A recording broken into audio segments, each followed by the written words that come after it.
Well, a few months ago, Jon Medved was in town talking about his crowdfunding site, OurCrowd, which seeks to use the power of the internet to raise money from a very wide range of investors for innovative and startup companies. He started this site in Israel, which is, of course, the single most innovative country in the world, and certainly in terms of technology.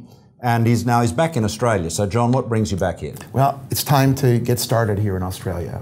We're announcing our plans to launch later on this year OurCrowd in Australia. What we're doing is we're actually recruiting now investors who will be interested in crowdfunding both Australian startups as well as worldwide startups. But more importantly, we're looking for Australian entrepreneurs who want to list their companies on OurCrowd. We've managed to successfully recruit about 4,000 accredited investors worldwide. We have 53 countries represented in OurCrowd. We're probably the leading global platform. There are other platforms who are working in different geographies, but our whole positioning has been to build a global platform so that an Australian investor who actually has truly global ambitions, he wants to run a company that's going to go for global dominance in a given sector, not just to be from Perth to Adelaide to Melbourne to Sydney, but to get over the ocean, then we would like them to come and list on OurCrowd, and we hope to build together with them exciting companies. Jon, it's very interesting, the whole idea of crowdfunding in terms of startup companies, because the critique or the complaint of Australian entrepreneurs and innovative companies has been, yes, you can get a bit of seed funding from angel investors, but after that it gets really hard and you've basically got to leave Australia and go to the West Coast. And one of the challenges has always been that middle market for venture capital.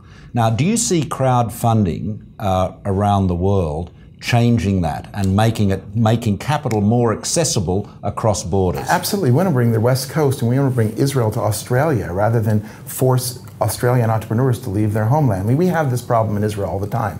Recently, one of our companies, Waze, not my company, but Israel's company, Waze, was bought by Google for $1 billion. And there was initial talk of taking that company into Silicon Valley to integrate with Google Maps. Made a lot of sense.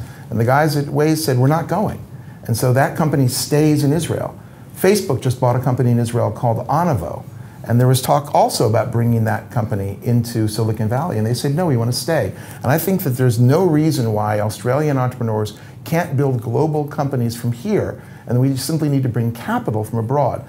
So look, there's a lot of money here in Australia, in the superannuation funds and whatnot, but there hasn't been the vibrant sort of active early stage investment ecosystem. We think that crowdfunding can join together with angel investors and venture capital as a third leg of this ecosystem. And we think that doing it as a global entity where investors from around the world are essentially helping each other, or helping the best of breed entrepreneurs here in Australia both get the funding they need, but more importantly, the connections they need to cross the ocean. Because it's not just about the funding part, it's about the crowd building.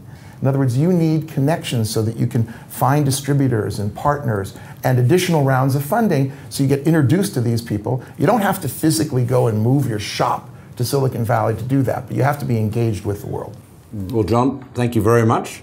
Naturally, I can't endorse any of your investments. That's a matter for you to do that, but it's check with your investment advisor. Yeah, okay. That's right. Yes, check with your investment advisor, but it's very interesting and great to see you again. Thank you. It's great seeing you, Malcolm.